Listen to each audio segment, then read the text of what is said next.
Hey guys, still here. I'd like you to introduce somebody. This is Perez. Perez is driving his M1A2 and Perez is gonna have a hell of a day. He's gonna get thrown at by Artie, he's going to take ATMG fire, he's going to be in many fights, even when they're completely unexpected. And we're gonna be there as a reporter to watch him do it. Now, the map, in case you haven't figured it out, actually, I'm not gonna tell you what map it is.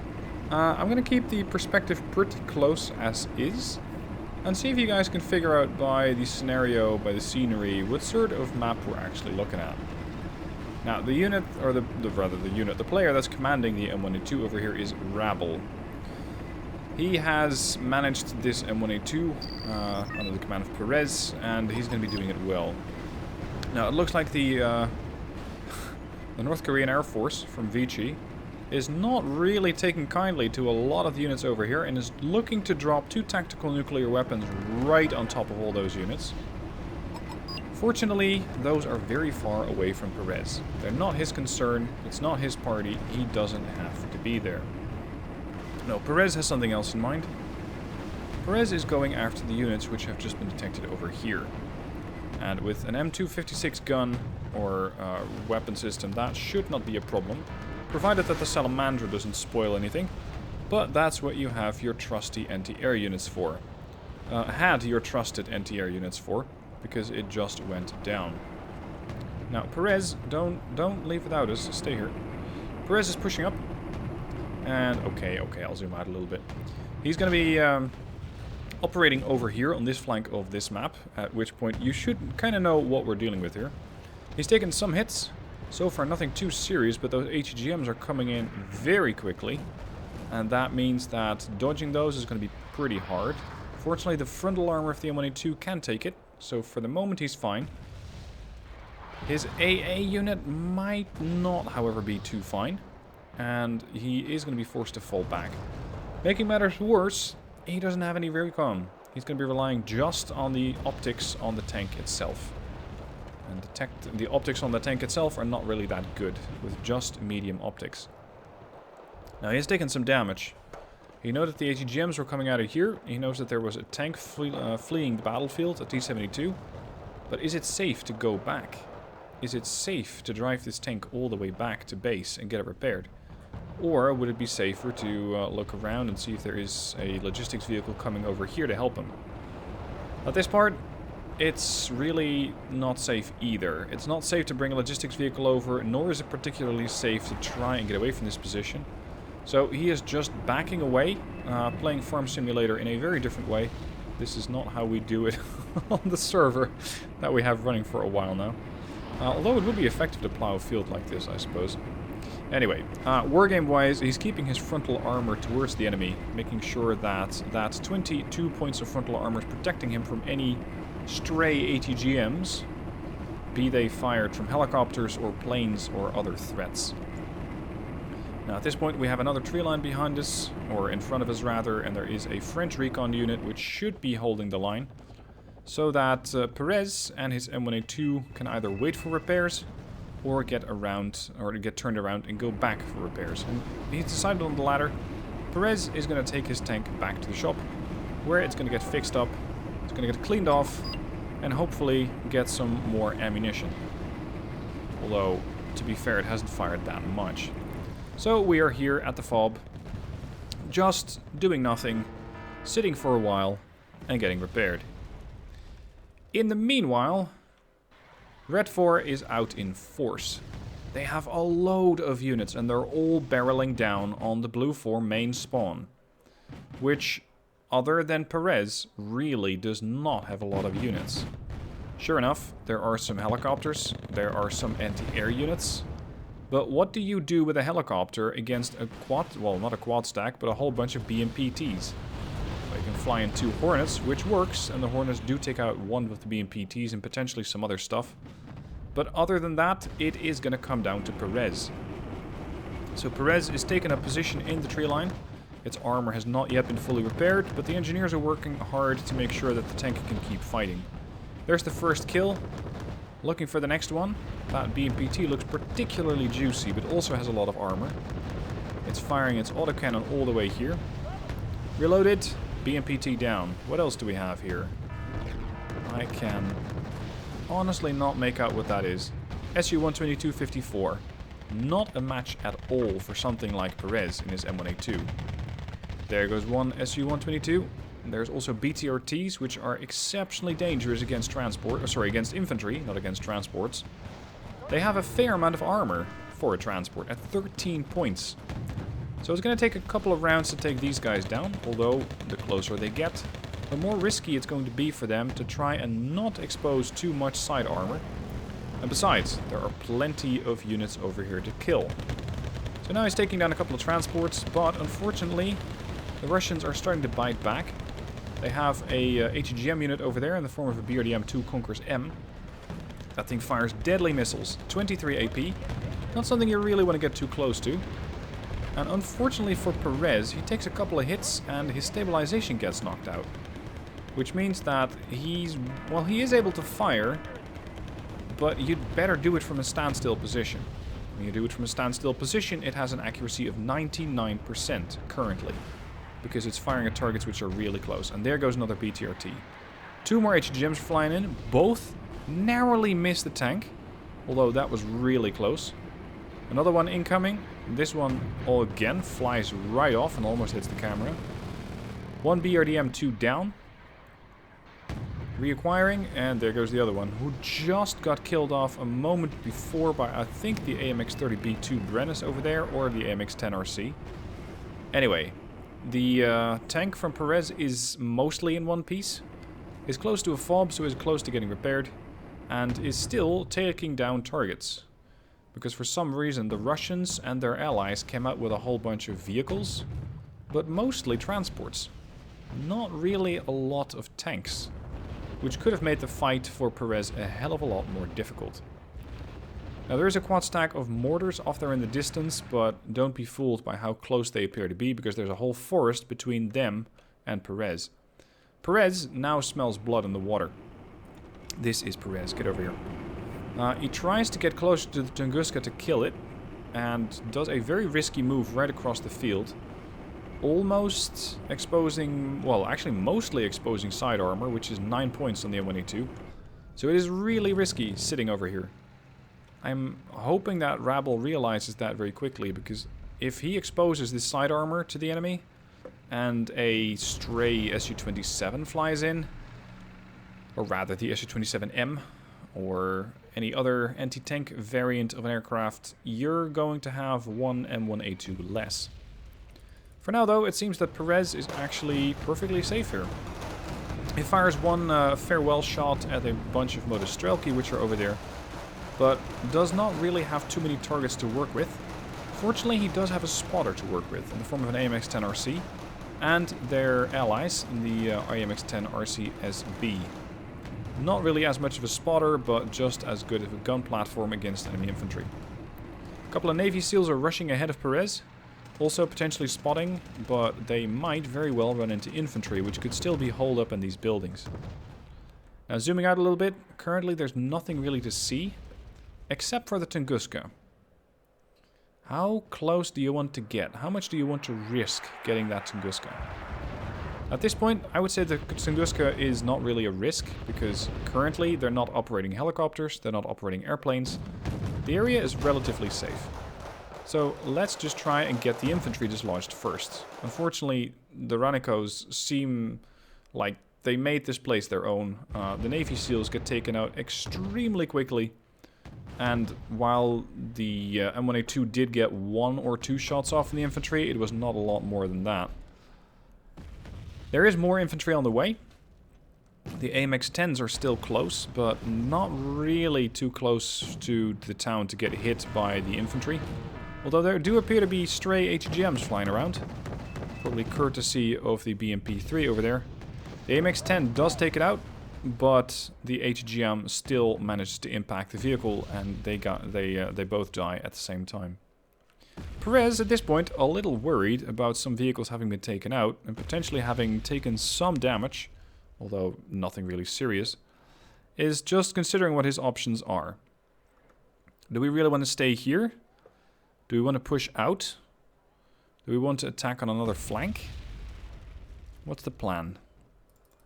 At this point there does not really seem to be a plan other than to just fall back and potentially help out on another side, or at least relocate from the previous position to make sure that any stray artillery rounds don't accidentally make a hell of a dent in the Abrams. So it's time for Perez to head back to the other flank. The flank where he originally started, where he is just in time to get a bunch of assaulting Modestrelki out of the way.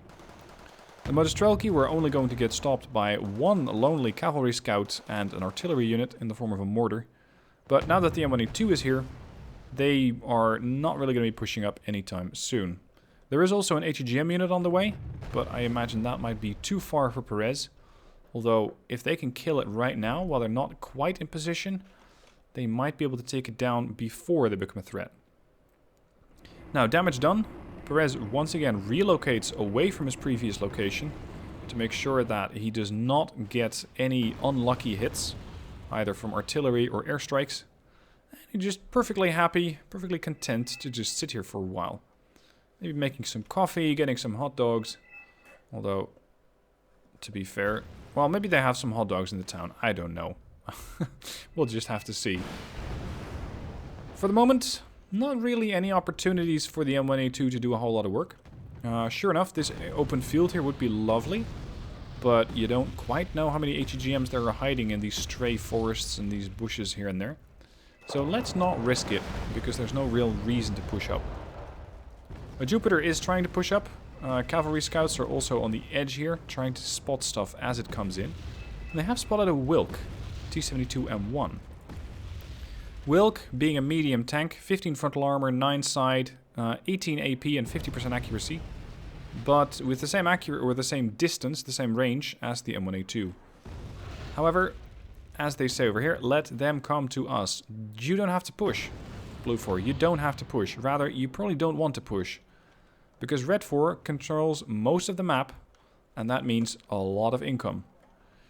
And with all that income, they could make your life very, very difficult. Especially if you start feeding them units one by one. Let alone an M1A2, which is currently almost single-handedly holding up this flank. It is almost the only unit which can do anything against vehicles.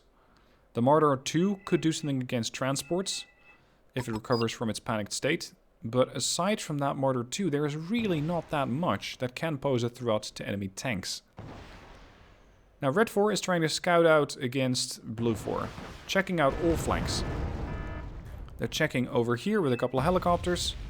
I don't think they're going to be checking out the right flank too soon, where Blue 4 definitely has some units, including AA and AT. So that's going to be quite difficult for Red 4 to push in. Now, J. Pablo 1985 has surrendered. Oh, that's getting awfully close here. You might want to relocate that CV before it gets hit. These things have no armor. And it doesn't take much to not just get them shaken and stunned, but completely destroyed. Now, a quad stack of Jalos has suddenly arrived. And actually not even that. It's 5 Jalos at the same time.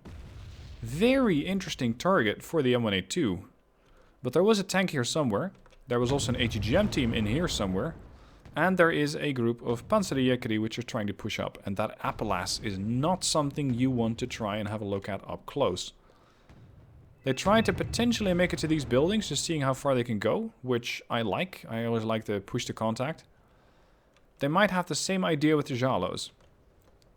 Now, this cavalry scout could enable its dragon and immediately wipe out the Jalo, provided that it hits. But considering all the firepower here, that might not be the best idea. He is going for it though. Takes a hit at the Jalo, immediately takes return fire from the Jalo, and loses 2 more infantry, leaving just 1 more cavalry scout. The M1A2 currently is being spotted. Now it's not. Okay, we're blinking again. That's good. Perez, where to off next? Well, there's not a whole lot to do here anyway. And as long as the enemy thinks that the M1A2 is here, that is maybe enough to convince them to not go anywhere near this sector. So let's try and assist somewhere on the other side. Because the gun from Perez is hungry for more blood. And there is more Red 4 blood to be spilled over here in this town. Unfortunately, a few local forest fires make visibility a bit more of a problem, and maneuverability problematic. So it's going to be a little bit of time before the gun from the M1A2 is going to get its bloodthirst satisfied. There's another Jalo over there. Those are the Jalos that we saw on the quad stack, except that they have now been split up. And that is something that Perez thinks makes a great target. There goes one. That's a hit on another and it blows up. And there is the third one, which is still valiantly trying to cross the field. Now, probably reconsidering his life choices, and there you go. No more Jalo. Question is that the last of them? I think the enemy does have at least one or two more. And you can see that they were trying to put up a smokescreen, but they moved before the smokescreen was in place. And with that mistake, they were unable to successfully make use of the smokescreen. Now, the more observant of you might have noticed that there are a lot of Red 4 blips over here. Salamandra, BRDM, anti-air. They are definitely doing their best to probe out any flank or any weakness from Blue 4. Make matters worse for Blue, Red 4 has sent in a command vehicle to neutralize Foxtrot, which means that the only actual zone that brings in income for Blue 4 is Echo. Aside from that, they have virtually nothing. If they could get if they could regain full control of Foxtrot, that would be a massive help, but it's not going to be easy. Because you need to get probably all the way to here, and you need to make sure that your M1A2 doesn't die. You need to spot it. You don't know how much anti-air, how much firepower from aircraft you have to expect. They do have an Eyehawk there, but it's a reactionary weapon. It's not something that prevents air attacks, unless the enemy knows that it's there. Now the M1A2, looking for a fight, probably thinking that it might be able to take on the T-72 M1 Wilk there.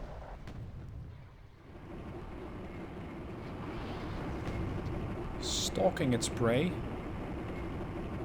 Insofar as a tank of this weight class can stalk anything.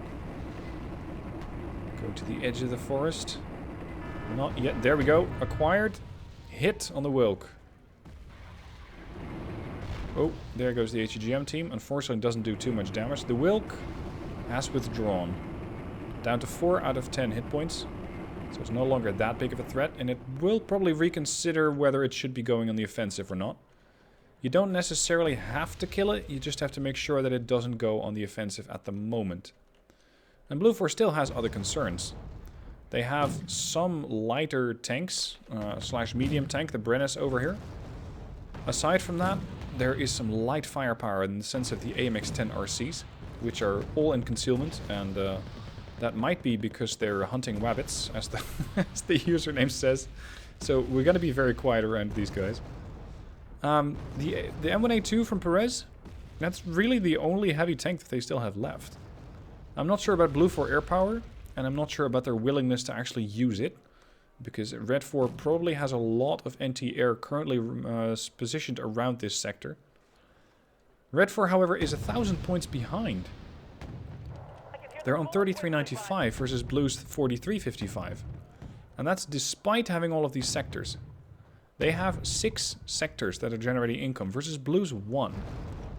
And this is when that old pattern kicks in, where you usually find that one player goes on an offensive, and then another, and then another.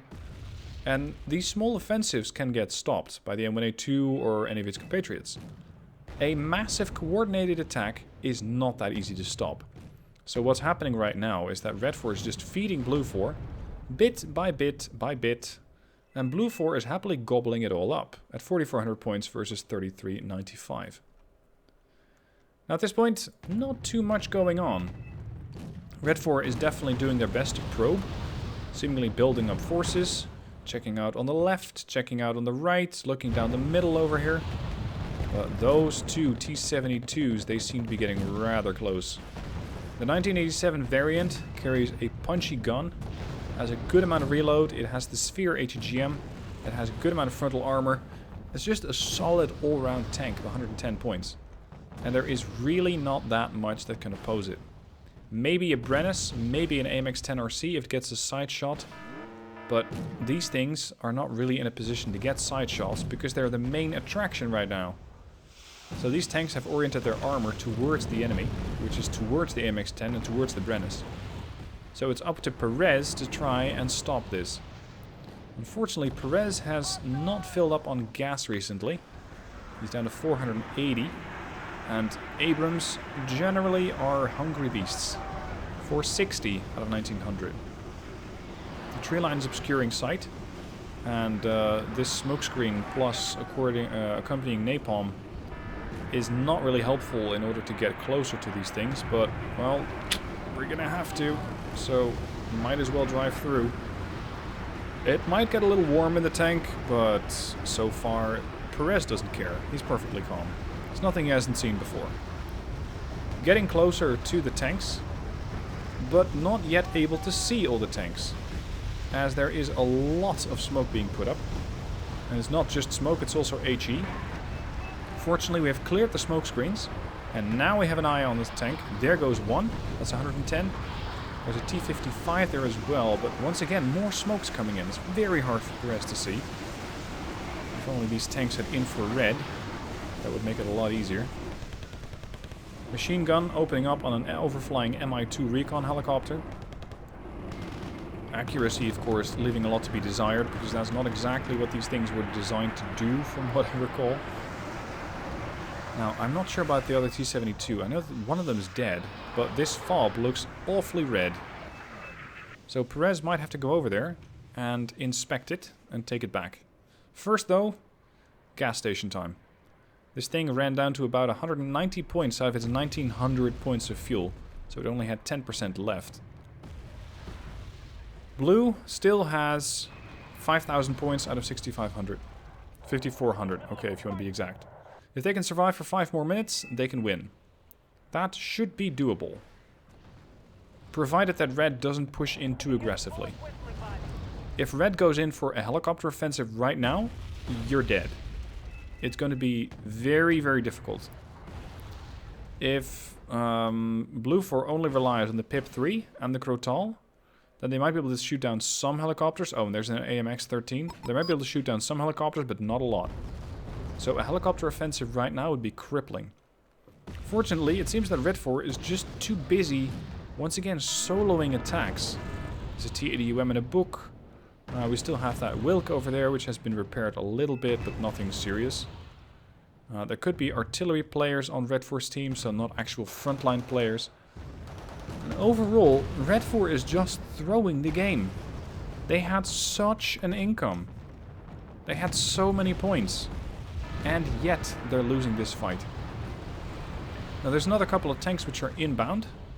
And Perez does not tolerate other tanks on his territory. So the T-72 M1s are coming in as uninvited guests. He takes a couple of ATGMs. That's 3 ATGM hits.